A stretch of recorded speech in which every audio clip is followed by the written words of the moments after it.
ക്കുന്നവർക്ക് അല്ലാഹു കൊടുക്കുന്ന പ്രതിഫലം എന്താ? ഈ സദസ്സിലിരിക്കുന്ന എല്ലാവരുടെയും ജീവിതത്തിലെ ഏറ്റവും വലിയ അഭിലാഷം എന്താണ്? മരിക്കുമ്പോ ഈമാനോടുകൂടി മരിക്കണമെന്നാണല്ലോ. ഷഹാദത്ത് കലിമ പറഞ്ഞിട്ട് മരിക്കണമെന്നാണല്ലോ. അതിനു വേണ്ടിയല്ലേ നമ്മൾ പരിശ്രമിക്കുന്നത്? അതിനു വേണ്ടിയല്ലേ നമ്മൾ കഷ്ടപ്പെടുന്നത്? പെങ്ങളെ, അല്ലാഹുവിന്റെ പരിശുദ്ധമായ ഖുർആനും അത് തന്നെയാണ് പറഞ്ഞത്. വീട്ടിൽ കിടന്നു മരിച്ചാലും, റോഡിൽ കിടന്നു മരിച്ചാലും, കടലിൽ കിടന്നു മരിച്ചാലും, ഐശുവിനകത്ത് കിടന്നു മരിച്ചാലും, വഅദിന്റെ മജ്ലിസിൽ വെച്ച് മരിച്ചാലും, അല്ലാഹുവിന്റെ പള്ളിക്കകത്ത് കിടന്നു മരിച്ചാലും എങ്ങനെ മരിക്കണമെന്നറിയുമോ? أيها الذين آمنوا اتقوا الله حق تقاته ولا تموتن إلا وأنتم مسلمون. അല്ലാഹു പറയുകയാണ്, നിങ്ങൾ മുസ്ലിമായിട്ടേ മരിക്കാവൂ. അതാ തൊണ്ടക്കുടികളുടെ ഭാഗത്തേക്ക് റൂഹ് കടന്നു വരുമ്പോ അല്ലാഹു തന്ന നാവ് കൊണ്ട് ജീവിതത്തിൽ അവസാനമായിട്ട് പറയേണ്ട വാക്കേതെന്നറിയുമോ? ലാ ഇലാഹ ഇല്ലല്ലാഹ്.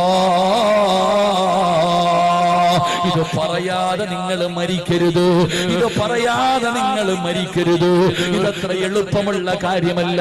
ഇതത്ര എളുപ്പമുള്ള കാര്യമല്ല. അങ്ങനെ എളുപ്പമുള്ള കാര്യമായിരുന്നെങ്കിൽ എന്തിനാ മരിക്കാൻ കിടക്കുന്ന വാപ്പാടെ ചാരത്ത് പോയിരുന്നിട്ട് വാപ്പാ പറലാ ഇലാഹ ഇല്ലല്ലാഹ് ഷഹാദത്ത് കലിമ പറഞ്ഞു കൊടുക്കുന്നത് വാപ്പായിക്ക് അറിയാനിട്ടല്ലോ. പറയല് പാടാടോ, പറയല് പാടാടോ. താടിയും തഴമ്പിലും ഒന്നും കാര്യമില്ല. അല്ലാഹുവിന്റെ ഖലീലായ മഹാനായ ഇബ്രാഹിം നബി അലൈഹിസ്സലാം അല്ലാഹുവിനെ ആരാധിക്കുന്നതിന് വേണ്ടി ലോകത്താദ്യമായിട്ടൊരു പള്ളി കെട്ടി പരിശുദ്ധമായ കഅബാലയം. ആ കഅബാലയത്തിന്റെ പണി കഴിഞ്ഞപ്പോ അല്ലാഹു പള്ളി കെട്ടുന്നതിനേക്കാളും വലിയ പുണ്യം ലോകത്തില്ലല്ലോ.